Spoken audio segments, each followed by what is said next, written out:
반갑습니다, 여러분. 1월 15일 클래리티 법안이 멈춘 이후 미국 상원의 시선이 어디로 이동했는지, 그리고 그 과정에서 왜 시바이누가 다시 거론되고 있는지 오늘 영상에서 차분하게 이야기해 보겠습니다. 미국 상원에서 가상자산 법 하나를 두고 공화당과 민주당이 정면으로 싸우고 있습니다. 이 법안의 이름이 바로 클래리티 법안입니다. 이 싸움은 단순한 의견 충돌이 아닙니다. 실제로 이 법안을 두고 상원 안에서는 정치적인 상징적인 인물들까지 전면으로 등장한 상태입니다. 민주당 쪽에서는 상원은행위원회를 이끄는 엘리자베스 워렌을 중심으로 가상자산은 반드시 강한 통제 아래에 있어야 한다는 입장을 고수하고 있습니다. 이 말의 의미는 분명합니다. 가상자산은 증권의 틀 안에 두고 기존 금융규칙으로 관리하겠다는 겁니다. 반면 공화당 쪽에서는 지금의 규제 구조로는 미국이 글로벌 가상자산의 패권을 잃는다며 산업 육성을 전면으로 내세운 인물들이 정면으로 맞서고 있습니다. 이들은 클래리티 법안을 통해 가상자산을 증권형 토큰과 디지털 상품으로 명확히 나누고 비트코인과 같은 자산은 상품으로 인정받게 하려는 쪽입니다. 여기서부터는 장기 투자냐 단기 매매냐의 문제가 아니라 어느 구간에서 포지션을 준비하느냐의 문제로 바뀝니다. 이 싸움은 하루 이틀 된 게 아닙니다.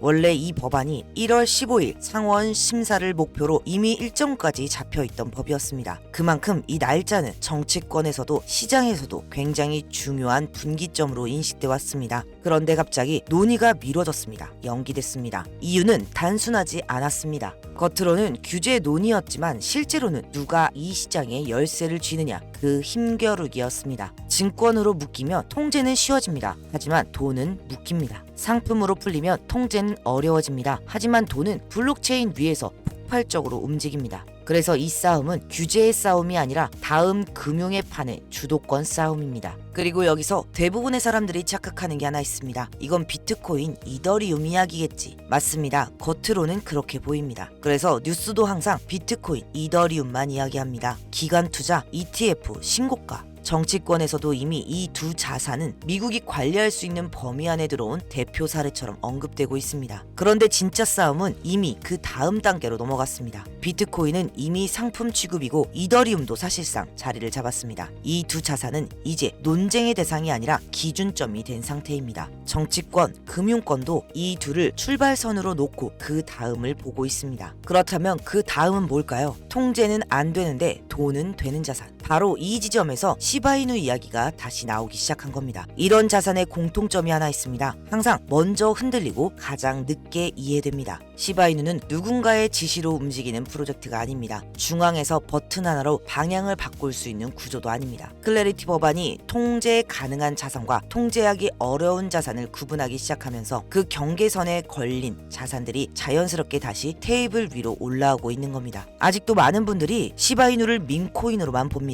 하지만 지금 이 순간 정치권과 규제 당국이 보고 있는 시바이누는 웃고 넘길 수 있는 밈코인이 아니라 어떻게 분류해야 할지 쉽게 결론이 나지 않는 자산입니다. 중앙 발행자는 없습니다. 단일 주체 통제도 없습니다. 커뮤니티가 움직이고 체인이 돌아가고 실사용 구조가 만들어지고 있습니다. 이런 자산은 정리 대상이 아니라 재분류 대상이 됩니다. 그리고 바로 여기서부터 이 이야기는 가격 이야기를 넘어갑니다. 왜냐하면 시바이누가 재분류되는 순간부터는 얼마나 오르냐보다 얼마짜리 돈이 들어올 수 있느냐의 문제가 되기 때문입니다. 지금까지의 시바이누는 개인 투자자 중심의 자산이었습니다. 커뮤니티가 움직이고 이슈에 따라 흔들리는 구조였죠. 하지만 분류가 끝나는 순간 시바이누는 제도권 자금이 규칙 안에서 접근 가능한 자산 후보로 성격이 바뀌게 됩니다. 이건 밈이 사라진다는 이야기가 아닙니다. 돈의 체급이 바뀐다는 이야기입니다. 그래서 이 구간은 사야 하나요? 묻는 구간이 아니라 이번 변화에서 어떻게 대응할 것인가를 먼저 고민해야 하는 구간입니다. 그래서 이제 가장 중요한 질문으로 자연스럽게 넘어가야 합니다. 여러분, 우리가 투자를 하는 이유가 뭘까요? 결국 답은 하나죠. 지금보다 돈을 더 벌기 위해서입니다. 조금 더 여유 있는 삶, 조금 덜 불안한 미래를 위해서 우리는 투자를 하고 있습니다. 그런데 지난 몇 년을 돌아보면 시장은 우리에게 절대 만만하지 않았습니다. 금리 이슈 하나에 시장이 무너지고 규제 뉴스 하나에 코인들은 30%, 40%씩 빠졌습니다. 이 시기를 우리는 혼란과 불안의 시간으로 기억하겠지만 나중에 사람들은 이렇게 말하게 될 겁니다. 그때부터 세상이 바뀌기 시작했지. 사람들의 손으로 하던 일들이 조용히 그러나 빠르게 시스템과 인공지능으로 넘어간 시점. 그리고 이 변화는 투자 시장도 예외가 아닙니다. 우리가 너무 익숙한 방식이 있죠. 차트 보고 감으로 눌림목 잡고 알람을 맞춰놓고 하루에도 몇 번씩 가격을 확인하고 이걸 내 손으로 직접 해야 투자다 이렇게 믿어왔습니다. 그런데 냉정하게 말해서 이 방식으로는 지금 시장에서 절대 이길 수 없습니다. 저도 이 과정을 직접 겪어봤기 때문에 확실하게 말씀드리는 겁니다. 이 시장은 이미 사람이 아니라 프로그램과 시스템이 주도하고 있습니다. 우리는 감정에 흔들리고 집중력이 떨어지고 하루 종일 시장을 볼 수도 없습니다. 이 구조에서 개인이 계속 직접 싸우는 건 처음부터 불리한 게임입니다. 그래서 이제 중요한 질문은 내가 더 잘 맞힐 수 있느냐가 아닙니다. 내 대신 일해줄 구조가 있느냐, 이 차이입니다. 감정 없이 지치지 않고 정해진 규칙대로만 계속 움직이는 구조. 이게 없으면 아무리 공부를 많이 해도 결국 사람의 한계를 넘을 수 없습니다. 그래서 여기서 등장하는 개념이 DCA 구조입니다. 원래는 현물 시장에서 장기 투자로 쓰던 방식이죠. 조금씩 나눠서 사고 평단을 낮추고 조금이라도 반등하면 정리하는 구조. 이 원리를 단기 매매 구조로 가져오면 이렇게 바뀝니다. 총 자본이 얼마든 상관없이 첫 진입은 아주 작게 들어갑니다. 예를 들면 $20, 3만 원 정도입니다. 가격이 조금만 올라도 바로 수익을 확정합니다. 반대로 가격이 반대로 움직여도 한 번에 크게 물타지 않습니다. 11회로 나눠서 구간마다 아주 조금씩만 추가로 들어갑니다. 이러면 가격이 조금만 되돌아와도 평단 아래에서 바로 정리가 가능한 구조가 만들어집니다. 핵심은 방향을 맞추는 게 아닙니다. 등락 자체를 수익으로 바꾸는 구조입니다. 여기서 숫자 하나만 보겠습니다. 3%. 하루 3% 수익 작아 보이죠? 500만 원으로 시작하면 고작 15만 원입니다. 이거 해서 뭐하나 이런 생각 드실 겁니다. 그런데 이걸 반복 구조로 보면 이야기가 달라집니다. 10일만 반복하면 650만 원, 벌써 35%입니다. 24일째에는 원금이 거의 2배. 30일이면 1200만 원이 넘습니다. 이건 예측이 아니라 구조가 어떻게 작동하는지를 보여준 계산입니다. 우리는 이걸 작다고 느끼겠지만 큰 자금을 굴리는 곳들, 유명 펀드 회사들, 대형 투자사들, 그리고 막대한 돈을 운영하는 고래들은 이 작은 숫자를 반복해서 돈을 벌고 있습니다. 우리가 500만 원으로 이 정도라면 이 구조를 100억, 500억 돌리는 쪽은 도대체 얼마를 벌고 있을까요? 물론 이런 질문도 나옵니다. 그럼 매일 3%가 나오나? 이 질문이 가장 중요합니다. 시장은 언제든 예상하지 못한 변수로 흔들립니다. 문제는 그 순간이 우리가 보고 있지 않을 때 온다는 겁니다. 그래서 감정도 없고 망설임도 없고 정해진 규칙대로 24시간 움직이는 프로그램과 AI가 필요한 겁니다. 저도 처음엔 반신반의했습니다. 그래서 말이 아니라 제 돈을 직접 넣고 한 달 동안 그대로 돌려봤습니다. 15,000달러로 시작해서 한 달 뒤 28,000달러를 달성했습니다. 이 구조는 운이 아니라 설계의 문제입니다. 시장이 오르든 내리든 횡보를 하든 같은 기준으로 계속 작동해야 합니다. 그래서 먼저 기준과 로직부터 하나씩 정리했습니다. 그리고 여기서 가장 중요한 포인트는 목표 수익률을 달성하지 못하는 날은 있어도 감정적으로 손절로 마무리된 날은 단 하나도 없다는 점입니다. 지금도 제 휴대폰 속에서 이 구조가 그대로 돌아가고 있습니다. 자, 여기까지 들으신 분들 중에는 이런 생각이 드실 겁니다. 이거 좋아 보이기는 하는데 나 같은 사람도 할 수 있는 걸까? 그래서 이 부분은 분명하게 말씀드리겠습니다. 이건 매매를 잘하는 사람을 위한 구조가 아닙니다. 차트를 오래 보고 타점을 정확히 맞추고 뉴스를 빨리 해석해야 되는 방식이면 저도 말씀드리지 않았을 겁니다.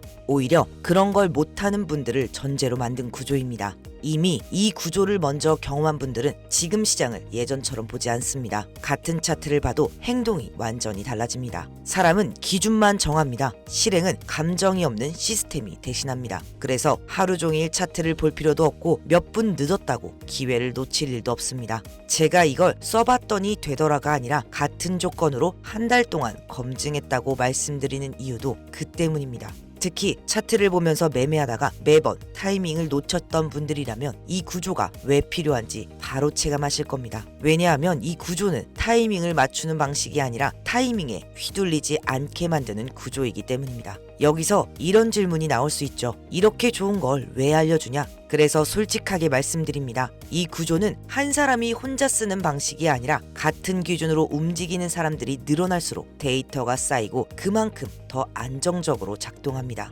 한 가지만 약속드리겠습니다. 돈을 맡기라는 말 안 하겠습니다. 종목을 찍어주는 방식도 아닙니다. 제가 알려드리는 건 무엇을 사라가 아니라 내가 흔들리지 않게 만드는 구조와 세팅입니다. 그래서 이 구조를 한 번이라도 경험하면 투자에서 싸우는 방식 자체가 완전히 달라집니다. 해보고 맞지 않으시면 바로 그만두셔도 됩니다. 하지만 아예 해보지도 않고 지나간 선택은 나중에 가장 오래 남습니다. 저도 제 돈을 넣고 같은 기준으로 쓰고 있기 때문에 이 구조에 민감할 수밖에 없습니다. 이건 믿으라는 이야기가 아닙니다. 직접 확인해보고 판단해 보시라는 제안입니다. 그래서 지금 이 영상을 보시는 분들께만 이 구조를 그대로 공유해 드리려고 합니다. 다만 아무한테나 공개하진 않겠습니다. 이 구조를 직접 경험해보고 싶으신 분들만 신청 남겨주세요. 영상 아래에 신청 링크를 남겨두겠습니다. 구독과 좋아요 이후에 신청이라고만 남겨주시면 됩니다. 저는 PDF 파일 하나만 던져주고 끝내는 방식이 아니라 신청해주신 분들의 투자 성향과 시드 상황에 맞게 한 분 한 분 직접 세팅 방향을 같이 잡아드릴 겁니다. 그래서 먼저 신청해주신 분들부터 순서대로 안내드릴 수밖에 없고요. 신청이 많아질 경우 일정 인원까지만 우선 안내드릴 수도 있습니다.